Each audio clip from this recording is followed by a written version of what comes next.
Top 10 reasons why startups and small businesses fail. Coming up now. I'm Oliver and welcome back to the channel Ask Me Startup, where we talk about startups, small businesses and the world that surrounds them. If you're new here, please consider subscribing and pushing the notification bell so YouTube lets you know whenever we're uploading new content. If you're really keen on startups and are running a business and you want to be sure that you address all the questions necessary, just download our free startup checklist, link in the description below. All right, the top 10 reasons why startups fail.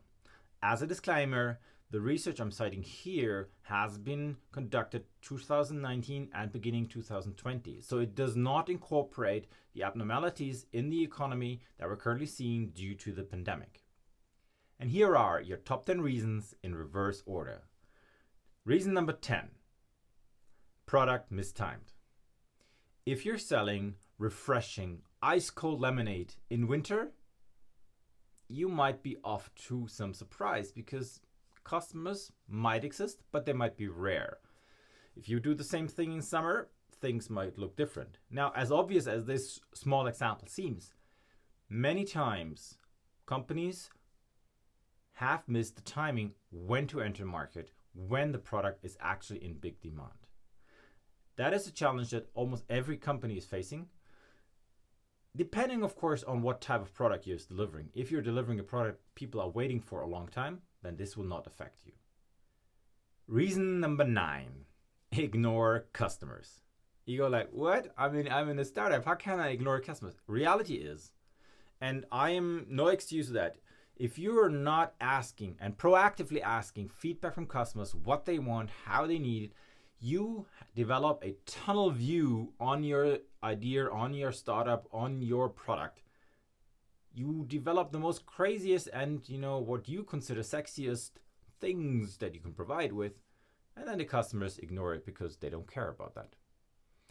I used to work in a company that did laboratory robotics, and those people were obsessed with linear motors. And I was like, what? I'm a scientist.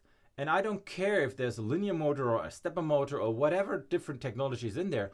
All I really do care about is that the bloody robot pipettes from one spot to the other with the precision I ask it to do. Reason number 8, poor marketing.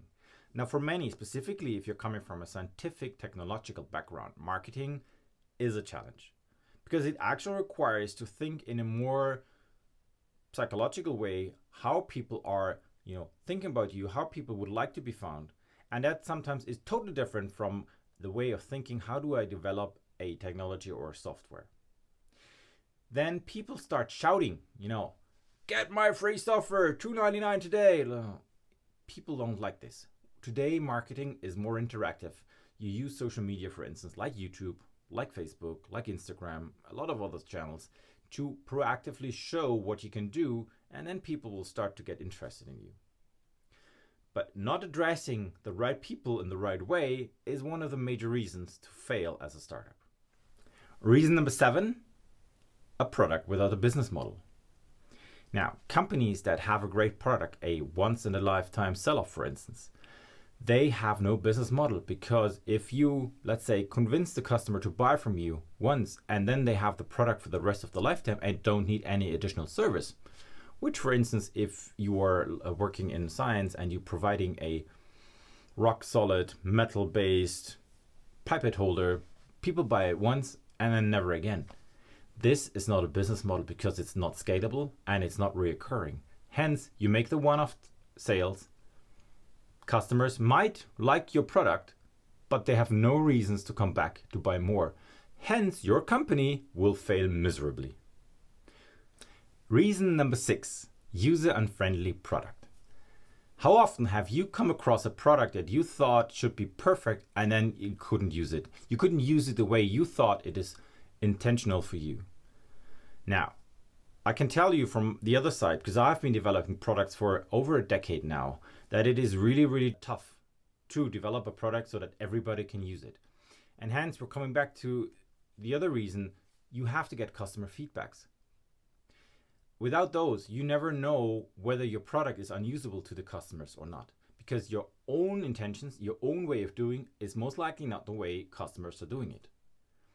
For that reason, I picked up a source of people that I know who think and behave different than I do. In that regard, they can help me to, pick out flaws that I don't see because I think they're natural to the way it should go. Reason number 5, pricing and cost issues. Now, if you charge nothing for the product, usually what happens, it's not worth anything to the customers. Of course, excluding, social media platforms like Facebook and Instagram and all these things. Or do you charge too much, then people will never show up. Both extremes are bad for you because you are not making any revenue. Now, if you find a pricing in between somewhere, you might find some customers to show up, but are they enough? Are you really making enough money to support your cost structure?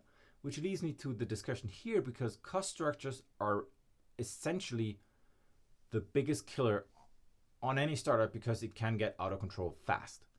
Hence, I do strongly recommend to have a lean startup structure, as we've been doing in our company for now 6 years. Reason being, if you reduce the amount of full-time equivalents on your company, it's much easier to navigate. And, in times of uncertainty like we're living right now, you can maneuver more easily and bring in the knowledge and know-how you want by external factors, and then drop them off if you can't afford them right now. And startups and small businesses are in a fragile situation all the time because uncertainty is always there and you're never sure what is around the corner. Reason number 4, being outcompeted. You're always, and I repeat that, always in competition with someone. You might not know the person or the company, but you are always in competition with other competing technologies, softwares, companies. And sometimes those people are smarter than you. It happens, and then there's nothing you can do about it except for being smarter than they are. But most of the time it's too late to recognize this problem. All right, here we are at the top 3 now. And reason number 3 that accounts to 23% of startups that fail is the wrong team. Now that might come as a surprise to you because we actually thought that everybody should be aware that you need the right team composition.